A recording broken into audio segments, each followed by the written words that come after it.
Hello, and welcome to another episode of Lore and Crime, a podcast where we dive into the shadowy depths of history, where true crime and chilling events inspire dark fictional tales that blur the line between fact and legend. In this episode, we unravel a forgotten story of art, intrigue, and the events that silenced an anarchist movement. Moscow, 1917.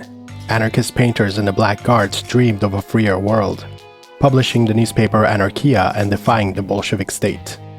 But in the shadows, the Cheka was already watching. What drove the anarchists to challenge the new regime? And why did the revolution turn its gun on its own?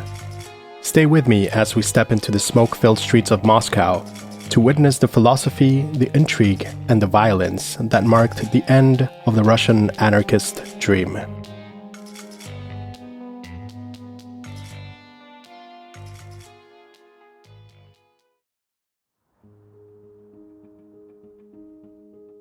The first time Anna Petrovna bled for Anarkhiia, she was alone on the night shift, and the linotype bit a crescent into her left thumb.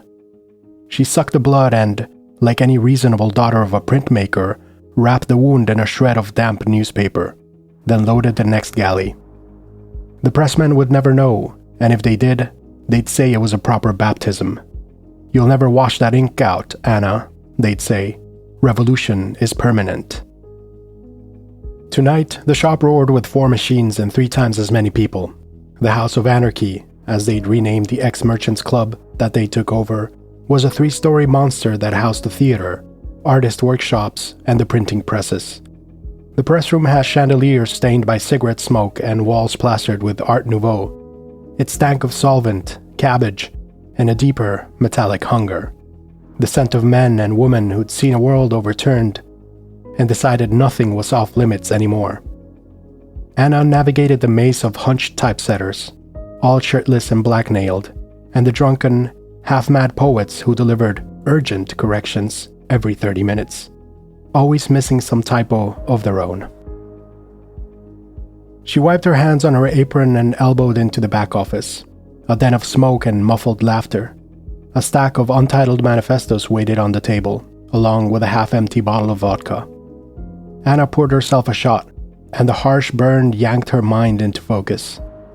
She scanned the wall, lists, schedules, routes, the shifting hierarchy of the Moscow Federation of Anarchist Groups, taped up like a war room, names in pencil, several already crossed out. Outside, the city performed its nightly striptease. Even in March, the freeze was so deep it splintered the air. But you couldn't open a window without hearing gunfire or the latest slogans screamed from horseback. The Bolsheviks had signed the Brest-Litovsk Treaty yesterday, giving half the country to the Germans, including parts of Poland and Ukraine. Everyone in this building considered it treason. Anna, did you read these titles? The voice belonged to Nikolai Sokolov, who'd snuck up behind her and was now scanning the freshly inked proofs with a surgeon's attention. He was in his early 20s but looked twice that, with sharp blue eyes, shrapnel-pitted chin, and hands always flexing, as if itching to strangle the memory of the front lines. "Half those will get us shot," he said, flicking a broadsheet with headlines that read, "Revolution Betrayed, When Commissars Supersede Councils," and "The Communist Bureaucrat is the Last Bourgeois." "If you want to live, you'll learn to print smaller runs. Hide them in the shipments for the children's theater or the municipal toilets." Anna rolled her eyes. "We're not in the business of living, are we? Not according to last week's editorial. Besides, who reads anything in a toilet?" He grinned, but it was a flat, tired thing. "You'd be surprised." He dug a finger into the gash on her thumb, then kissed it with mock tenderness. "You bleed for the cause more than I do. I'm starting to feel restless." She flicked his ear. "Good. We need you restless. You're supposed to be the one with survival instincts." She wanted to say more. She always did. But a crash from the main hall interrupted, followed by a rising, theatrical scream. "All artists to the theater!" Anna and Nikolai exchanged a look and headed out. In the ballroom, A crowd had gathered around the gaunt, candle-wax figure of the renowned painter Kazimir Malevich, who was declaiming from atop a desk. He was wearing a priest's robe, stolen from the Dom's costume closet, and his eyes shone with the zeal of a man who had already transcended flesh. The Black Flag is not a painting. It is a wall between the old world and the new. He shouted. They want us to sign treaties, to submit to party discipline, but we will not. A tomato struck him, then another, and the crowd howled with laughter. Malevich caught one, took a bite, and smeared the pulp across his face. I am reborn, all red, all revolutionary. Let anarchy reign, not a new regime. Let's go out and spread the word. He cried, then leaped from the table into the mass of students who followed him out the door. The clamor left Anna winded. She drifted to the shadows of the grand piano, where Alexander Rodchenko, the camera wizard and constructivist that had traded paintbrushes for anti-political geometry, sat hunched, scribbling fierce, symmetrical patterns into a notebook. He looked up, exhaling cigarette smoke through his nostrils like a bull. Anna, I have a new design. Anarkhiia needs a new masthead. Less ornament, more force. The old one is for bourgeois art critics. This. He jabbed at a page with wild, block-lettered type. This is the future. Anna took the notebook and held it up to the light. It was ugly, brutal, impossible to ignore. She loved it immediately. You're a genius, Auntie, she said, and bent it. He stubbed out his cigarette on the piano's cracked wood, uncaring. The Bolshevik secret police, the Cheka, will see it and come for your head. Or mine. Maybe we should sign it Picasso. Or Malevich. Anna grinned, but the line gave her chills. Now. I know you and Mal are at odds, but you don't want to paint a red circle on his back, do you? He shrugged. The feud between Rodchenko and Malevich was an ideological one, not a personal feud. Rodchenko wanted art to be useful. Malevich wanted art to destroy the old world. She glanced at the balcony, where a clutch of black guards, the anarchists' armed division, were trading ammunitions and bottles with some Mensheviks on the street below. Even here, in the heart of the supposed heart of Moscow's radical underground, nobody trusted anybody for long. She caught sight of Nikolai, now near the main doors, talking to a courier in an oversized Dushanka. The boy, 16 maybe, had blood on his boots. Nikolai took a parcel, nodded, then led the boy past Anna towards the kitchen. She followed. The kitchen was nearly empty except for two girls rolling cigarettes on the counter, and a drunk from the food collective asleep by the sink.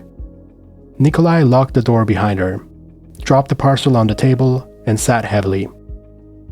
For a moment, he said nothing. What is it? Anna asked, peeling the twine from the brown paper. Inside it was a fist-sized chunk of explosives and 3 stubby revolvers, all still smelling of packing grease. From Odessa, for the city council raid, said Nikolai. He picked up one of the revolvers, checked the cylinder, set it down again. We're being cut off, Anna. They closed 3 of our depots. Even the Cossacks are joining the Bolsheviks now. The Ukrainians are now part of Germany and worried about their own independence. Our friends in the Soviet are gone or disappeared. All we have left is where we can hide and steal here in Moscow. She touched his wrist, feeling the heat beneath his sleeve. That's all we ever had. He laughed, bitter. I know. He pulled her in and kissed her, the way people do when they don't know if it's the last time. Anna tasted ink, sweat, a faint echo of the vodka from earlier. She kissed back, letting herself lean into him, feeling the pressure of his arms like a promise, if not of safety, then at least of not dying alone. He broke away first, his face close enough that she could count the new gray hairs at his temples. They say they found a traitor at the escrow shop. He said softly. Fed them to the dogs. They say there's a list with our names on it. Good. She replied, stealing another kiss. Means we're doing something right. They stayed that way, hands together on the table, until one of the cigarette girls banged on the door and shouted that they were out of paper. The world returned, grimy and fluorescent. When Anna went back to the print room, she found Kazimir Malevich sprawled across her typesetting bench, still in his priest's robe, now sipping from a communion cup filled with vodka. He wagged a finger at her. You know, Anna Petrovna, you and your lover are the only honest people in this house. You keep the presses running, he spreads the word. You don't just destroy. That is true art. She rolled her eyes but smiled. Your friend Auntie designed a new masthead. You'll see it tomorrow. I expect you to write the headline. He cackled. Good. That's all Rodchenko's good for. Straight lines, not headlines. He then laid on the bench and passed out. Anna set about fixing the type, working in the rhythmic trance she loved. Click, lock, ink, press. She thought of Nikolai, of the city convulsing outside, of the world shrinking to the size of a paper sheet. Her world, for now, and maybe for the last time.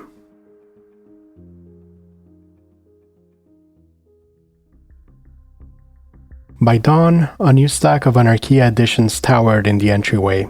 Anna stuffed bundles into sacks lined with ration paper, then handed them off to the human conveyor. Students, messengers, sometimes even children. A few she kept back, bribing them with loaves of rye bread for extra discretion. Nikolai reappeared, cheeks flushed from the cold and drink. Time for morning prayers, He said, and led her upstairs to the library, where the day's conspirators met beneath a fresco of cherubs dancing with satyrs. There were 9 of them, including Rodchenko, Malevich, and 2 of the Black Guard officers. A wiry woman with a stitched scalp, and a man who coughed blood into a handkerchief with every other sentence. Nikolai summarized the plan. The local Soviet councils meet on Friday at noon. We get in, distribute the leaflets discreetly, then get out. If we have to shoot, shoot high. We don't want to become martyrs yet. The woman officer grinned, showing 1 gold tooth. There will be Cheka at the entrance. We will need a distraction. Rodchenko raised a hand, as if volunteering for a field trip. I can get us uniforms.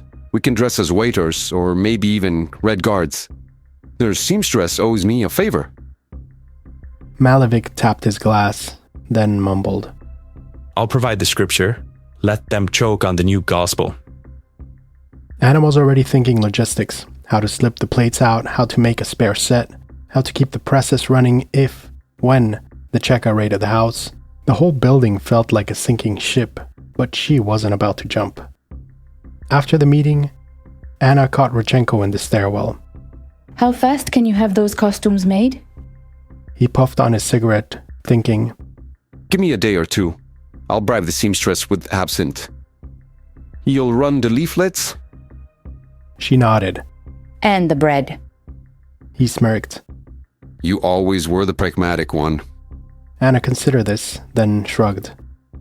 If freedom won't feed you, what's the point? Downstairs, the press room buzzed as the day shift arrived. Anna found her station occupied by a new recruit, a boy in patched breeches who handled a type with the reverence of someone who'd never seen a book before. She corrected his grip, then set him to sorting the jumbled letters by sound. R is for revolution, She told him. and K is for Kalashnikov. You'll learn the rest. He stared at her with huge unblinking eyes, then set to work. The next night, Anna and Nikolai climbed into the domed roof of the House of Anarchy. Black bread and cigarettes in tow. Below, the city glowed with a fire and freezing fog. Above, only the constellations gave a damn. Nikolai handed her the binoculars. See the lights on Verskaya? That's the new Cheka outpost. They rotate guards every 4 hours. But the schedule's chaos. Anna squinted through the lenses, tracing the sentries as they paced beneath a ragged banner of Lenin's face. They think they've won, she said. They have, for now. Rumor has it they want to move into the Kremlin and leave the Winter Palace in Petrograd behind. He leaned into her, arm heavy across her shoulder. It would spell the end for us. But if I have to die, at least it will be with you. She laughed. You're such a poet, Nikolai. When did you get so sentimental? He didn't answer, just pressed his lips to her temple, then passed her a cigarette. She took it, then stared at the sky. If we don't make it, will you promise me something? Anything. Bury the plates in the cemetery, the ones that really matter. Put them in the ground and tell nobody where. He considered this, then nodded. Only if you bury me next to them. Deal, she said, and they smoked in silence.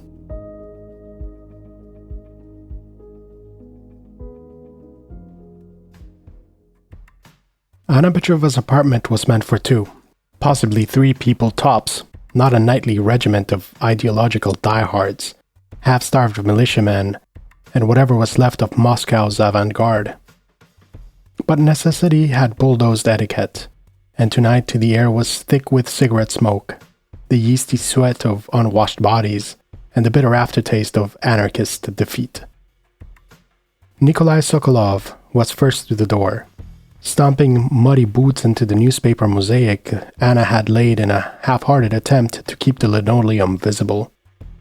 He looked even more hollowed out than usual, one eye smeared purple from a scuffle with a Bolshevik patrol, the other lit up with a kind of spiteful clarity.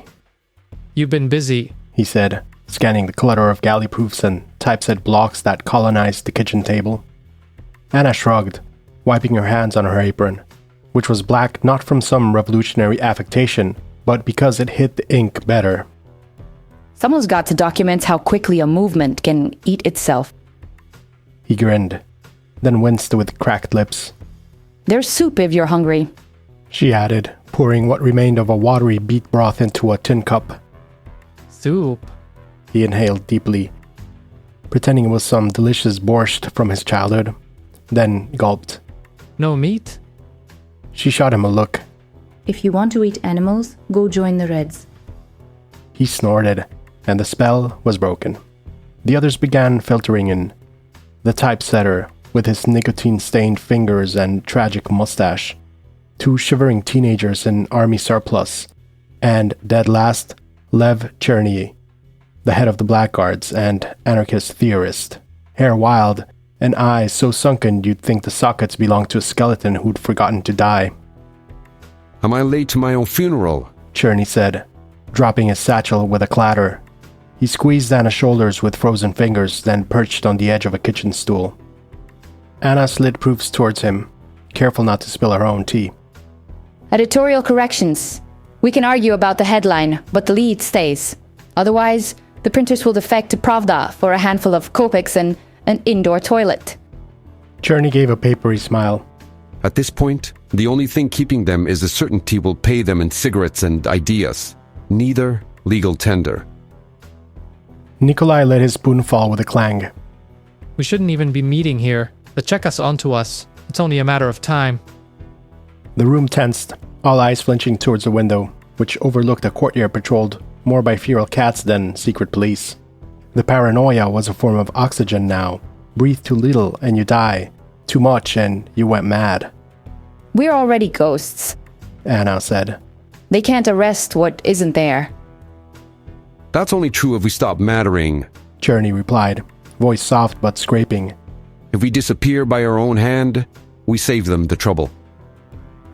He was good at this, Anna thought, always one step ahead of despair, then reeling the group back with just enough hope to keep the presses running and the blackguards from turning on each other. But the dynamic was shifting, had been for weeks, and Anna felt it in the way even the younger recruits now eyed each other over their cups, measuring, weighing, picking out future scapegoats. She broke the silence by leafing through the last issue, Anarkhia's front page bristling with block letters. The state is the enemy of all. Underneath, an essay on the necessity of egoism in revolutionary ethics, freshly translated from German, with her own snide footnotes appended for local color. Are we agreed on this? She asked, looking not at Cherny but at Nikolai, who still held the room's gravity. He nodded, but without conviction. It'll piss them off, He said. which is probably the point. Truth is the point. Cherny said, shaking out a cigarette. Otherwise, we're just improvising outrage. One of the teenagers, a pale small frame with a crooked jaw, spoke up for the first time. What if they're right though? The Bolsheviks, I mean. If we keep fighting, we're just handing the counter-revolutionaries a weapon to bring back the old regime. The typesetter scoffed. Then let them have 'em, and fight it out too. Better to have another revolution than slow suffocation. Anna felt the old, familiar dread. It wasn't just the police raids, the food shortages, the freezing pipes. It was the slow rot, the way comrades began to preen for the next regime before the present one had even finished killing them. She addressed the teenager directly. You think you're safer in a red Moscow? How long before they decide you're not revolutionary enough? Or you have the wrong accent? Or you don't salute with the proper amount of conviction? I'd rather stay alive. He muttered. Nicholas' face twisted. Then go to the barracks. You'll have a month before they throw you into a meat grinder for Poland or Ukraine. Anna poured herself more tea, then realized the pot was nearly empty. She drank anyway, savoring the burnt aftertaste of what was left. Let's get back to the point. Lev, you're up. Cherny stood, ignoring the chair's protest.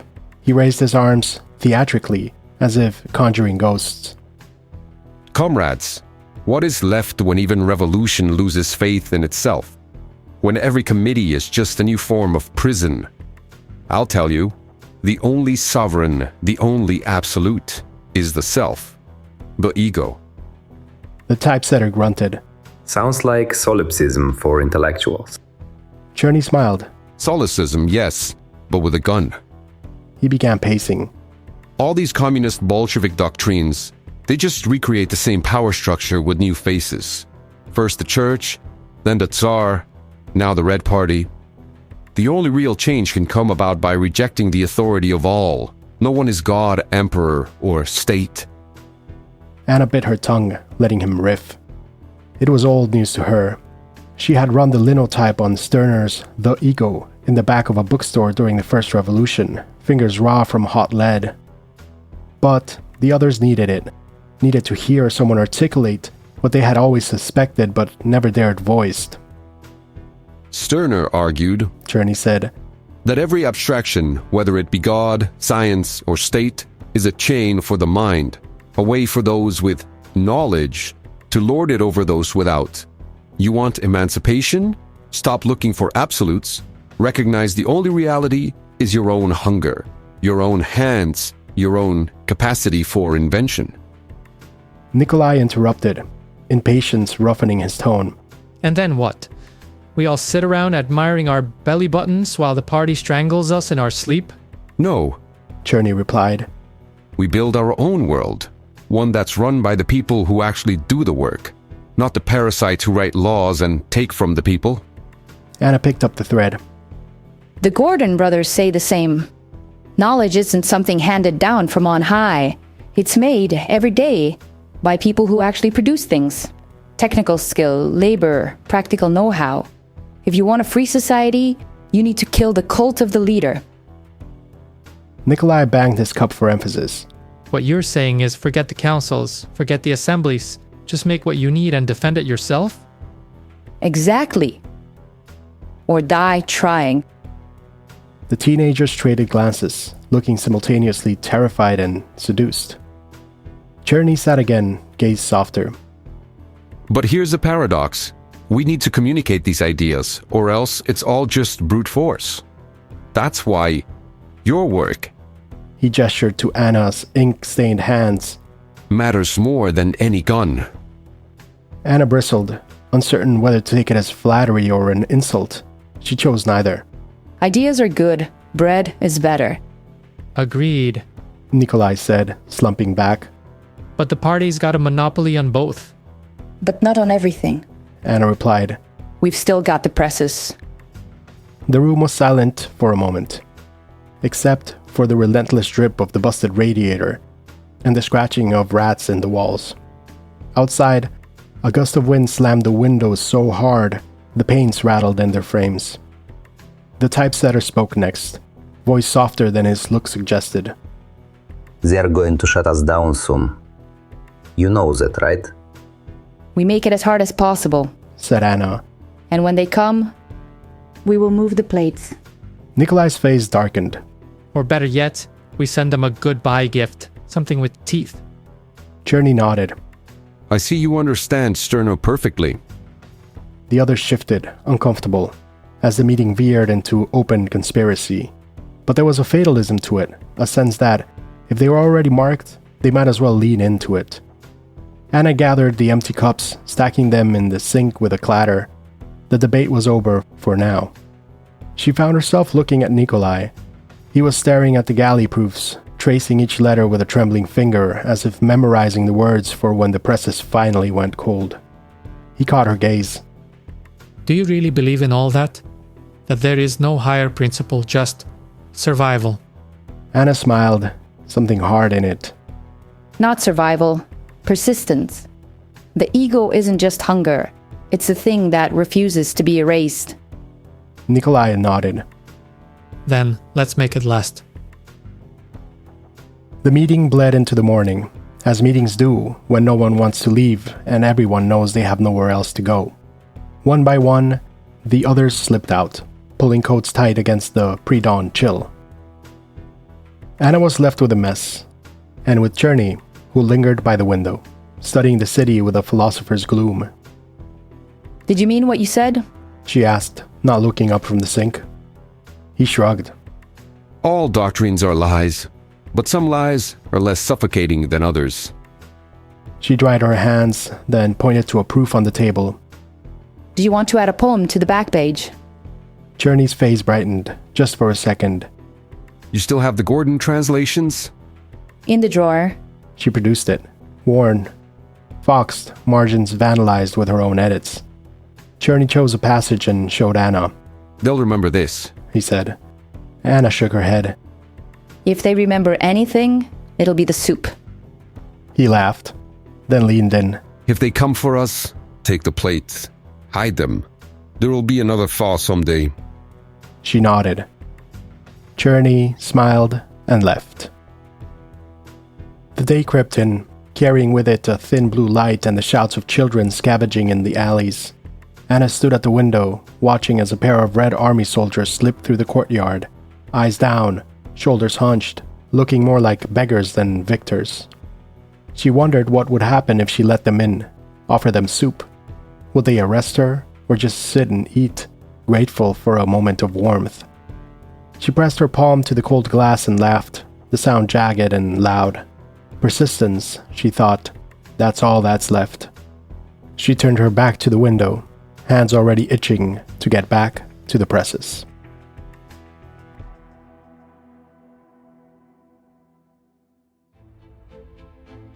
The House of Anarchy was not easy to get into, in the sense that not anyone with a nose for ferment could find their way in. Only word of mouth, blood trail, or that invisible scent of a society's corpse being picked over would be initiated. But Anna Petrovna was living proof that hunger and instinct trumped all passwords. She found herself there not because she was an ideologist, but because she was afraid that if she did nothing, the Bolsheviks would take everything. She slouched at the editor's table, hot mug of black tea sweating in her palm, watching as the latest breed of anarchists came in from the grey wind. Some of them carried manuscripts, others their own stench and nothing else. It was early, the floor thick with yesterday's mud and the low talk of new arrivals. No one cleaned in the House of Anarchy, but no one starved either. Today was the day the big boys were going to wrestle, and everyone knew it. You could see the anticipation in the ink-stained students clustered by the makeshift samovar, in the wild-eyed girl at the window, sketching out the blockades, even in the way the air held its breath around the art exhibit at the center of the hall. That's where the lines were drawn. On one side, 5 canvases white as bone meal. On the other, black on black slabs that drank the weak sunlight and gave nothing back. Malevich and Rodchenko, the only contest that mattered, according to Anna and anyone with eyes. She set down her mug and paced to the front, boots sticking to the glue and sawdust paste that passed for floor. Rodchenko was already there, slouched against the packing crate, cigarette pursed in the grim line of his mouth. He wore his usual stained shirt, sleeves rolled high, and an air of taut anticipation. He looked as though he would be happy to knock Malevich's teeth down his throat, if only it wouldn't put him on the same level as the Bolsheviks. Malevich made his entrance with 2 of his own. One, a pale-faced poet with ink smeared to the knuckles. The other, a painter who always seemed to be mid-seizure, fingers twitching as if they needed to be dragging a brush. The room quieted. Anna caught the exchange, Malevich's hooded stare, Rodchenko's up-tilted chin. The white canvases glared at the black ones, and Anna felt the pressure of history collapsing into a single afternoon. You finally show up, Kazimir Malevich? Rodchenko's voice was sharp enough to cut paper, but never rose above a conversational hum. Malevich shrugged, a perfect imitation of the peasant stoicism he'd made an art form. If one is already absolute, one does not arrive. One is always present. He retorted. There was a snort from the crowd, but Anna bit back a laugh. She'd seen Malevich command the room before, but never with this much static charge in the air. She counted the faces. Every editor, courier, and saboteur who could make themselves free had packed into the main hall, each holding their breath for the coming showdown. I see you have been busy. Malevich went on, gesturing at the row of black paintings. Black after black after black. Is this your answer to suprematism? To out-void the void? It's not a void, Mal. Rodchenko fired back, voice tight. It's a step, the final one. And you missed it because you're still worshipping your own square. That drew a few nervous laughs. Anna watched the circle close in. She'd been reading the sheets, the manifestos, the slashed reviews, the letters from the front where ex-artists ran guns for the Black Guards.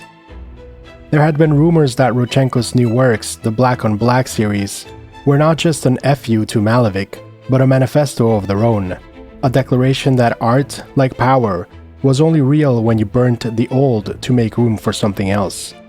Constructivism, in this case. Malevich's lips curled at the edge. You think you can erase me with a trick? With negation? That's what you are, Rodchenko. Anti. The big zero. I give you the white infinity, spiritual transcendence. And you answer with what? Emptiness? Nothing? Better than another white flag. The hands of the painter at Malevich's side flexed, nails biting skin. Anna cleared her throat, loudly, before the room could curdle into violence. Gentlemen, she said, letting the world drip irony. Are we here to debate? Or is it a common boxing match after all? The House of Anarchy murmured approval. Rodchenko dropped his cigarette butt into a chipped saucer, stubbed it out with surgical contempt. Fine. Let's debate. Let's start with your last exhibit, Mal. The whites on whites. Tell me, honestly, were you messing with us? Or do you actually think you can paint the essence of man with snowdrift and glue? Malevich smiled, but it was all teeth. There is a purity in reduction, the removal of excess, the anecdotal, the decorative, the merely personal. I'm done with realism, cubism, modernism. When all that glitter and shine is gone, only truth remains. Rodchenko barked a dry laugh. Or nothing remains, which is the only truth that counts. at the basis of my cause, he recited, raising his voice just a tad. I have placed nothing. Only paint, as paint is. This is where art ends. The next step is creating constructive things, not abstract things. A ripple, almost electric in nature, ran through the audience. Anna's skin prickled. Sterner. It was the third time this month she'd heard the old man's lines turned into a cudgel. She could see Malevich bristle. You quote sterner, but do you understand? If nothing is your god, then you will get nothing. You want to devour the world, Auntie, but all you'll end up with is a gut full of ashes. Man without art is no longer man. Just beast. Rodchenko grinned. I'd rather be a beast full of ash than a ghost haunting your own mausoleum, or a bureaucrat painting icons for the new church. There was a pause. Malevich was famous for patience, for waiting out opponents. But now, even his hands were trembling. I'm not a bureaucrat. I'm an emissary of the new society. One in which the individual is not devoured, but expanded on. Anna stepped in, knowing how this play ran. Suppose you're both right, and both wrong, she said, crossing to the row of paintings. She ran her palm across the edge of the black on black. The surface was rough, not flat. Paint layered until it caught the light like a shrapnel wound. Auntie's work is about the act, not the product. It isn't black, it's the pressure of 1,000 hands erasing and rewriting the self. She pivoted to the white squares, hands behind her back like a museum curator.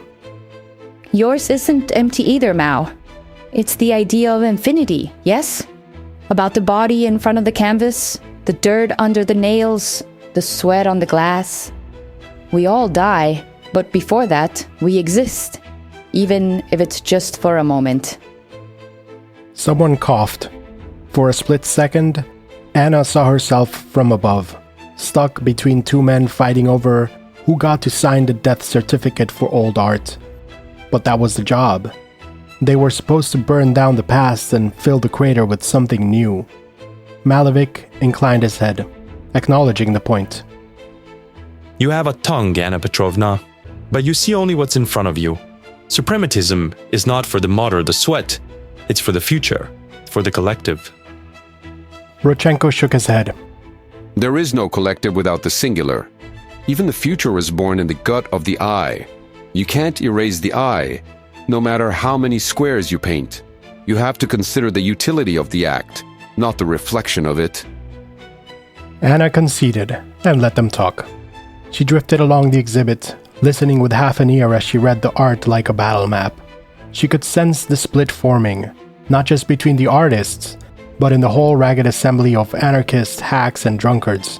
This was bigger than art. This was about who would own the bones if they managed to break the state. She could see the anarchists already shifting from utopian idealism, where men are free from all external constraints, including morality, religion, state, and even social obligations, to a pragmatic socialism. In the end, to Anna, no one in the House of Anarchy had the tools to solve their problems. She was called by someone at the door, a courier, face raw from the cold. He handed her a folded note. It was in Nikolai's hand, hurried, blotted, but legible. Strike tomorrow. The rail yard at Sir P. Molat. Tell Auntie.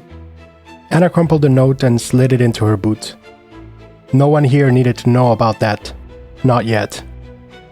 The debate spiraled, as these things did, into insults, jokes, and finally to gnawing, awkward silence that followed any duel of equals.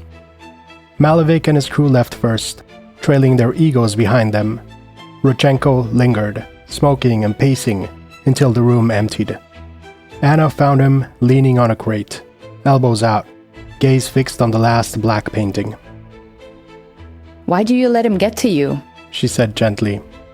You know you'll never convince him. He shrugged, eyes never leaving the canvas. It isn't about him. It's about the others. Someone has to show them how to channel the anarchy. We need to work together. Anna laughed, low and warm. You know, you sound like him when you talk like that. He grinned, at last. Then shoot me. She punched him in the shoulder, light but affectionate. Don't tempt me. He smiled with his whole face, and the tension bled out of him. You think I'm wrong? Anna looked at the paintings, then at Rodchenko, then at the empty hall. I think you're both full of shit. But I'd rather die here, with the eye, than out there, smashed into another communist red square. He flicked ash onto the floor. That is the best compliment I'll ever get from you. Anna touched the rough edge of Auntie's painting one more time, savoring the rawness under her skin. Tomorrow, She said. bring your best. The Bolsheviks will bring theirs. Rodchenko nodded. She saw something like fear flicker across his face, quickly replaced by resolve. They both knew what was coming. Art and newspapers were just the first shot. The real war would be over memory and who got to rewrite it. Anna left him in the echoing silence of the House of Anarchy, already thinking of the next print run. She had a manifesto to typeset, and no time for sleep.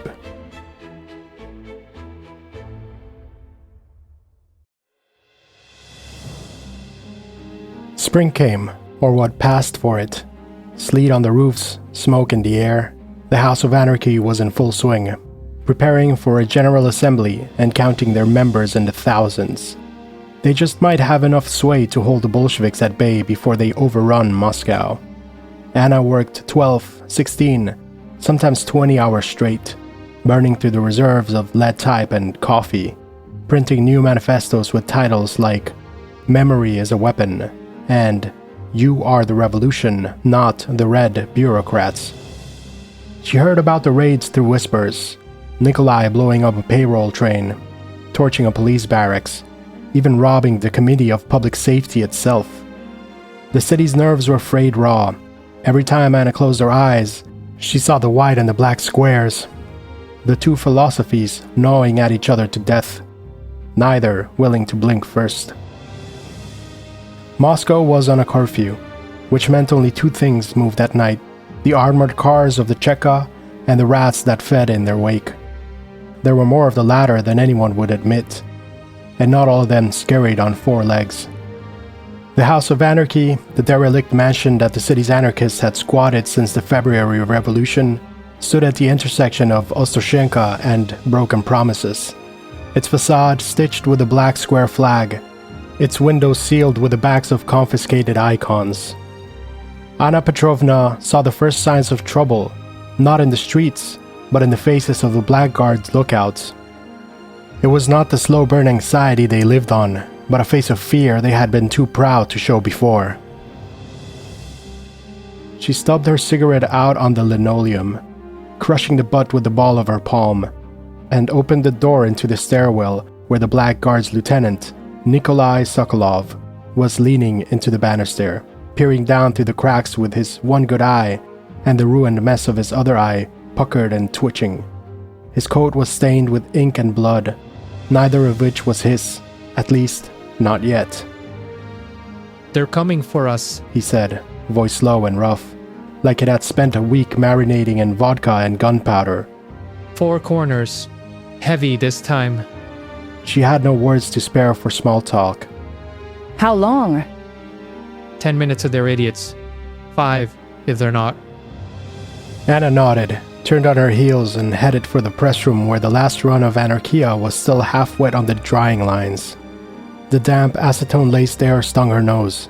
She should have started hiding the plates hours ago, but hope had been cheaper than paranoia until about a minute ago. She crossed to the proof table, pried open the false bottom, and began packing up the engraved steel plates in an old flour sack, cursing the idiot who stacked them in order of artistic merit, not by issue.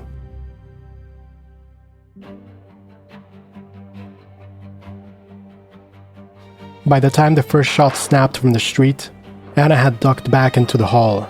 Nikolai was already at the top of the staircase, armed with a rifle and a revolver at his hip. The rest of the defenders were fanned out across the building, behind upturned crates and benches. The crackle of automatic fire chewed through the street's silence. Someone screamed, sharp and quick. Anna felt it in her teeth. The building shook from artillery fire, fine plaster snowing down from the ceiling. She knew how this would go. They would hold the first floor for as long as possible, retreat to the main staircase, and then, if the gods of insurrection had not already left for Paris or Buenos Aires, maybe, just maybe, they could make it out the attic window onto the neighboring roof. She ran to the east stairwell, past the room where they'd once hosted poets and revolutionaries. It was now gutted, ceiling gaping, and the walls tattooed with bullet holes. The air reeked of burnt toast and cordite. She could hear the Cheka's boots below, thumping on the marble. Their voices barked in the crisp brutality of men who had done this before. Anna ducked behind an overturned cabinet, pressed herself against the cold masonry, and listened. Through the doorway, she could hear Nikolai cursing, a wet, hoarse grunt. Then the familiar drum of his Mosin rifle. She gripped the sacks with the plate tighter, its weight enough to anchor her in the moment. There was no time to mourn or even feel fear, only the frantic calculation of escape. A flashbang exploded in the hallway, the shockwave sucking air from her lungs. For a second, she saw only white. Then the world returned, blurry, smeared, with sound. She bolted from the cabinet, saw Nikolai stagger, clutching his side. He spat blood, then grinned at her like a man who'd finally found the punchline. Up! He rasped, jerking his chin towards the landing. Get the plates out. He pivoted, fired 2 wild shots down the stairwell, and followed her. Anna led the way, the flour sack slung over her shoulder, her only defense a pocket knife and the hard-won knowledge of every crawl space in the house.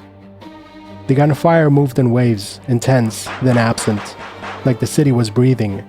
She pushed to the attic door, Nikolai stumbling after her. The air here was colder, spiked with the ammonia tang of pigeon shit. She knelt by the dormer window, fished out the handkerchief with the false pass, and signaled across the alley. A shadow stirred on the far roof, one of the blackguards, skinny and all nerves. He patted his chest, the agreed-upon sign for safe. Anna glanced back. Nikolai was slumped against the beam, legs splayed, breathing in shudders. Go! He said, not meeting her eyes. You can still... Go! He barked. He tossed his revolver to her. Take it. They don't deserve to win. For one long moment, Anna looked at him. Their relationship had been a burst of adrenaline and vodka, but now, she knew he'd never been hers. He belonged to the fight, to whatever hope could be wrung out of it, even if it was only a line in the obituary. She squeezed his hand just long enough. Then she went out the window, scrambled into the sloped roof, and slid down into the gutter as a bullet took off a tile by her head. She ran across a plank bridge, the sack swinging hard against her ribs, and ducked into the skeletal frame of the abandoned adjacent building. From there, it was a blur of corridors, half-collapsed walls, the shock and the stink of gunfire echoing in her bones. The blackguard led her through a maze of cellars, out onto a back street. She didn't remember much of the escape, only that her knees bled and her lungs felt like shredded paper by the time they reached the basement of the puppet theater on Nikinsky. Here in a damp candlelit warren, Anna counted out the plates, 8 in all, enough to resurrect Anarkhiia 100 times over if needed. A boy fetched her vodka and a clean rag for her knees.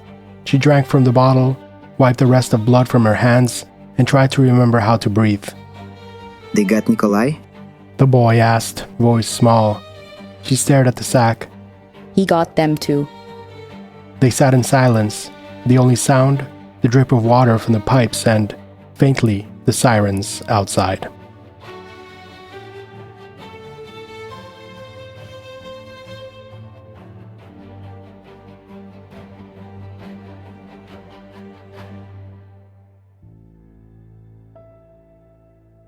The city changed overnight. By morning, the anarchist banners had been replaced with the stark, humorless red of the Bolsheviks. News spread that the House of Anarchy had been stormed, its defenders shot. The bodies of 40 anarchists were left on display as a warning. Names were read on loudspeakers: dead, detained, re-educated. Nikolai Sokolov's name topped the list. Anna's did not appear, but she saw her own ghost in every bulletin.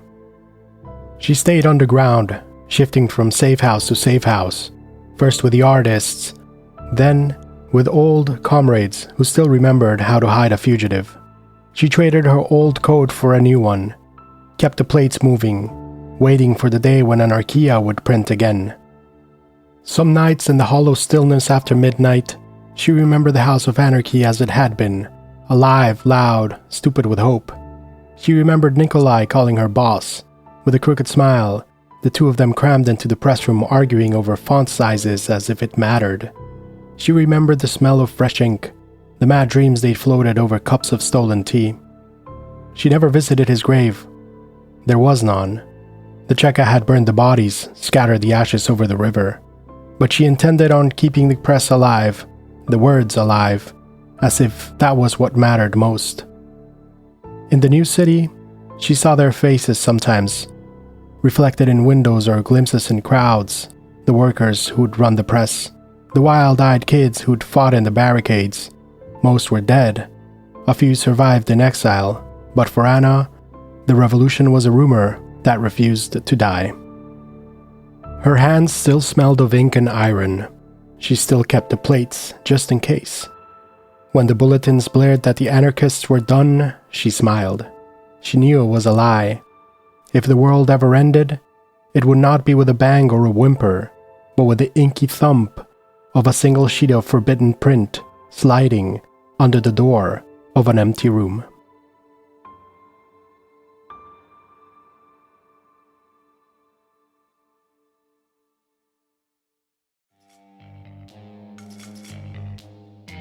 The House of Anarchy is gone, its presses smashed, its artists scattered, its blackguards buried or imprisoned. The Bolsheviks called it order, the anarchists called it betrayal, and history mostly forgot them. The chaos in Moscow would unravel into the Russian Civil War, a conflict that would swallow millions. But the echoes of anarchy remain in the surviving fragments of Anarkhiia, in Rodchenko's stark designs, in Malevik's black flag, and in every question about what freedom really means when power changes hands. If you enjoyed this episode, share it with a friend, and don't forget to follow for more stories where lore and fact collide. Until next time, for another episode of Lore and Crime.